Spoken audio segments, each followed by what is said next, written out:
বন্ধুরা, প্রচুর বৃষ্টি পড়তেছে। ইদানিং প্রচুর গরম পড়ছিল, মানে আমাদের চট্টগ্রাম শহরে প্রচুর পরিমাণে গরম পড়তেছিল। আসলে রোদের মাত্রাটা খুব বেশি ছিল, যার কারণে আসলে খুবই ভয়াবহ অবস্থা ছিল। আমাদের মতো যারা ইয়ং জেনারেশন আছে তারা এই গরম সহ্য করতে প্রচুর পরিমাণে কষ্ট হচ্ছে। বা চিন্তা করেন বৃদ্ধ বয়সী যারা আছেন এবং ছোট বাচ্চারা আছেন তাদের কি কষ্টটা হয়েছে। তো মহান রব্বুল আলামিনের কাছে সবসময় প্রার্থনা করতাম যেন বৃষ্টিতে, সেই কথাই তিনি শুনেছেন। আজকেও প্রচুর গরম পড়েছিল। সকালে যখন ঘুম থেকে উঠি 9টা-10টার দিকে, তারপরেও তখন দেখি প্রচুর পরিমাণে আসলে রোদের যে তাপটা আছে সেই প্রবাহটা আসলে সত্যি ঘরের মধ্যে থাকার মতো কোনো পরিবেশ ছিল না। এতটাই গরম, ঘরের মধ্যে যে উপর থেকে আপনার ছাদ থেকে বা টিন থেকে যে গরমের ভাবটা নামে, যেখানে ফ্যান চারবো সেখানে ফ্যান থেকেও গরমটা নামাচ্ছে, প্রচণ্ড গরম। তো শেষমেশ আসলে কিছু করার ছিল না। শেষমেশ আমাদের নিচতলায় গিয়ে বারান্দায় কিছুক্ষণ বসেছি, গাছের নিচে কিছুক্ষণ বসেছি। আপনারা হয়তো জানেন বাইরে একটু হয়তো ঠান্ডা ঠান্ডা বাতাস থাকলেও যেখানে আমাদের শহর এলাকাতে যেটা ঢাকা বলেন, চট্টগ্রাম বলেন, বিভিন্ন জায়গায় যেখানে শহর আছে সেখানে বিল্ডিং থাকার কারণে আসলে গাছগাছালি না থাকার কারণে, বৃক্ষ না থাকার কারণে, বৃক্ষ কেটে ফেলার কারণে আসলে গরমের মাত্রাটা খুব পরিমাণে বেড়ে যায়। যেহেতু আমরা স্বাভাবিকভাবে যদি আমরা কোথাও একটু আশ্রয় নিতে যাই, কোথাও একটু গাছের নিচে বসতে যাই, সেখানে গাছ পাওয়া যায় না, সব বিল্ডিং, যার কারণে আসলে রোদ বেড়ে যাচ্ছে, রোদের মাত্রা বেড়ে যাচ্ছে। পাহাড় কেটে ফেলা হচ্ছে, বন জঙ্গল কেটে ফেলা হচ্ছে, সব জায়গায় আপনার উজাড় করে ফেলা হচ্ছে, বিল্ডিং করা হচ্ছে, যার কারণে আসলে এই সমস্যাটা হচ্ছে। তো বেশ করে আসলে আজকে সকালের পর থেকে যখন এত বেশি রোদ ছিল, আসলে তারপরে আসর হতে আল্লাহ আসলে আমাদের দোয়াটা কবুল করেছেন, তিনি শুনেছেন। তারপর থেকে আসলে বৃষ্টি পড়া আরম্ভ হয়েছে। তো আপনারা হয়তো নিচে পানি দেখতেছেন, এটা হচ্ছে বৃষ্টির পানি। বৃষ্টি প্রায় ঘন্টাখানেক ধরে বৃষ্টি পড়েছিল। আমি যেখানে ছাদে দাঁড়িয়ে আছি এখানে এখনও গরমের ভাবটা আসতেছে, মানে গরম যে হারে গরম পড়েছিল সেই গরমের ভাবটা এখনও আসতেছে। দেওয়ালের মধ্যে এখনও গরম বের হচ্ছে, এই দেওয়াল থেকে এখনও গরমের ভাবগুলো বের হচ্ছে। আসলে কতটুকু যে গরম পড়ে, যারা চট্টগ্রাম শহরে আছেন বা বিভিন্ন ঢাকা শহরে, বরিশাল, খুলনা যেখানে আছেন, যেখানে গরম পড়তেছে সেখানে আপনারা নিশ্চয়ই জানেন গরমের মাত্রাটা যে কত বেশি।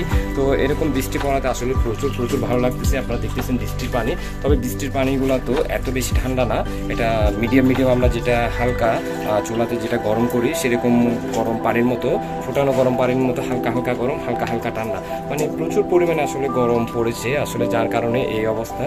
তো আসলে এখন মাগরিবের সময় হয়ে আসছে, আকাশ একটু মেঘাচ্ছন্ন, তারপরও বৃষ্টি হতে পারে, রাতের বেলা হয়তো আবারও বৃষ্টি হতে পারে। কিন্তু বৃষ্টি হলে আসলে স্বাভাবিক জীবনযাত্রায় যেটা আছে, মানুষের যারা চাকরিজীবী, যারা বিভিন্ন জায়গায় চাকরি করে, তাদের ক্ষেত্রে একটু সমস্যা হয়ে যায়। কারণ বৃষ্টিতে মানুষ বাইরে বের হতে পারে না, বৃষ্টিতে বাজারে যেতে পারে না, বৃষ্টিতে রাস্তায় ঘাটে হাঁটতে পারে না, সেই কারণে। তারপরেও বৃষ্টি হলে একটা জিনিস কি জানেন, বৃষ্টি হলে স্বস্তি আসে, ভালো লাগে। আসলে বৃষ্টি জিনিসটা খুব ভালো একটা জিনিস। তো বৃষ্টি হচ্ছে আল্লাহর রহমত, রোদটা হচ্ছে আল্লাহর রহমত। বিশেষ করে রোদটা একটু বেশি তেজ হওয়ার কারণে আসলে ইদানিং আপনারা হয়তো জানেন চট্টগ্রাম শহরে যারা থাকেন প্রচুর পরিমাণে গরম পড়েছিল, প্রচুর পরিমাণে এমন গরম পড়েছিল যে আমার মতন একজন ইয়াং জেনারেশন ছেলে, মানে এই গরমের মাত্রাতে পুরা মাথা ঘোরায় পড়ে যাওয়ার মতো। তো এই গরমে অনেকজনের হাইড্রেশন হতে পারে, পানি শূন্যতা দেখা দিতে পারে, কারণ প্রচুর পরিমাণে শরীর থেকে ঘাম ঝরে। এই ঘামগুলো যদি আপনারা শরীরে রেখে দেন, সেই ঘামগুলো যদি আপনার শরীরে টানে, তাহলে আপনার বিভিন্ন রোগ বালাই হতে পারে, আপনার জ্বর হতে পারে, আপনার সর্দি হতে পারে। তাই আপনারা যদি ঘামেন, আপনার ঘামগুলো অবশ্যই সুতি জাতীয় কোনো তল দিয়ে অবশ্যই মুছে নেবেন এবং মুছে ফেলবেন। তো বেশি করে পানি খাবেন। আর যারা স্যালাইন খান তারা অবশ্যই স্যালাইন খাবেন, আর যাদের বিভিন্ন ধরনের স্যালাইন খাওয়া বারণ আছে তারা অবশ্যই খুব কম করে স্যালাইন খাবেন। কারণ যদি স্যালাইন যদি আপনি খান, আপনার যে পানি শূন্যতা যেটা শরীরে দেখা দেয় সেটা পূর্ণ হয়ে যাবে। আর বেশি করে পানি খাবেন। আর যারা স্যালাইন খেতে চান না তারা অবশ্যই লবণ আর চিনি দিয়ে আপনারা চাইলে স্যালাইন বানিয়ে খেতে পারেন, কারণ এটি আপনার শরীরের জন্য অনেক উপকারী। তো প্রচুর পরিমাণে গরম পড়তেছে, আপনারা নিশ্চয়ই দেখতেছেন। আমি যে গাছগুলো রোপণ করেছি এগুলো একেবারেই পাতাগুলা হলুদে ভাব হয়ে গিয়েছিল। আসলে পানি দেওয়ার পরও এগুলা হচ্ছে না। তো আল্লাহর মহান সৃষ্টিকর্তা এমনি বৃষ্টি দেওয়ার পরে আসলে গাছগুলা দেখছেন আবার সবুজে কীরকম সবুজ হয়ে গিয়েছে। আসলে নিচে পানি দেওয়া আর বৃষ্টি পড়া অনেক তফাৎ। তো সেই কারণে আমি যে গাছগাছালিগুলো রুকেছি, আপনারা হয়তো দেখতে পাচ্ছেন যে গাছগাছালিগুলো আমি রুকেছি, তো সবগুলাই কি সুন্দর করে আবার সবুজে ভরে গিয়েছে। এখানে আমার এই মরিচ গাছগুলো দেখতেছেন, এইগুলো একেবারে হলুদ কালার হয়ে গেছে। এই যে কদু গাছটা লুকিয়েছি, আমি চাল দিয়েছি, সেই কদু গাছটা পর্যন্ত রোদের কারণে তেমন বড় হচ্ছে না। তো কয়েকদিন ধরে অল্প বৃষ্টির কারণে আসলে আস্তে বড় হচ্ছে। এখানে আরও অনেকগুলো গাছ আমি রুকেছি, যেহেতু রোদের কারণে আসলে সেই গাছগুলো বড় হচ্ছে না। তো কতটা যে রোদ পড়তেছে আসলে বলে বোঝাতে পারবো না। তো স্বস্তির একটা একটা বৃষ্টি দিয়েছে, মহান রাব্বুল আলামিন একটা স্বস্তির বৃষ্টি দিয়েছেন, যার জন্য ওনার কাছে শুকরিয়া আদায় করতেছি, আসলে কৃতজ্ঞতা আদায় করতেছি।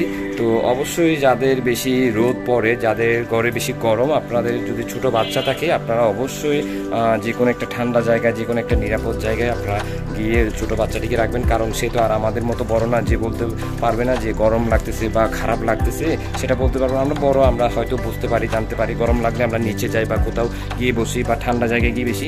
ছোট বাচ্চারা তো সেই সব কথা বলতে পারবে না, যার কারণে আপনারা তাদেরকে নিরাপদ স্থানে রাখবেন, ঠান্ডা কোনো স্থানে রাখবেন। আর বেশ করে আপনার আশেপাশে যদি গাছ না থাকে, আপনার যদি জায়গাতে কিছু পরিমাণ যদি জায়গা খালি থাকে, সেখানে আপনি চাইলে গাছ রোপণ করতে পারেন।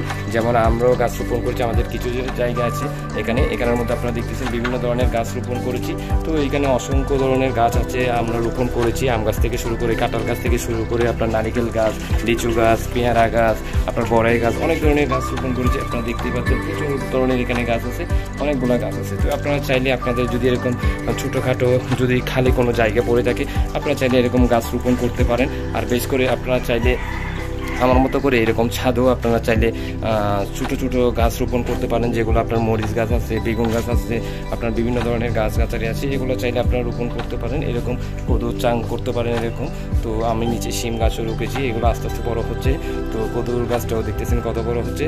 তো ভিডিওটা কেমন লেগেছে অবশ্যই আপনারা কমেন্ট করে জানাবেন। আর বেশ করে আমার ভিডিওগুলো দেখার জন্য আপনারা অবশ্যই আমার ফেসবুক থেকে দেখে থাকলে অবশ্যই আমার ফেসবুক পেজটি ফলো দিয়ে যাবেন, এবং যদি আমার ইউটিউব চ্যানেল থেকে দেখেন অবশ্যই ইউটিউব চ্যানেলটি সাবস্ক্রাইব করে যাবেন। ধন্যবাদ সকলকে, আসসালামু আলাইকুম।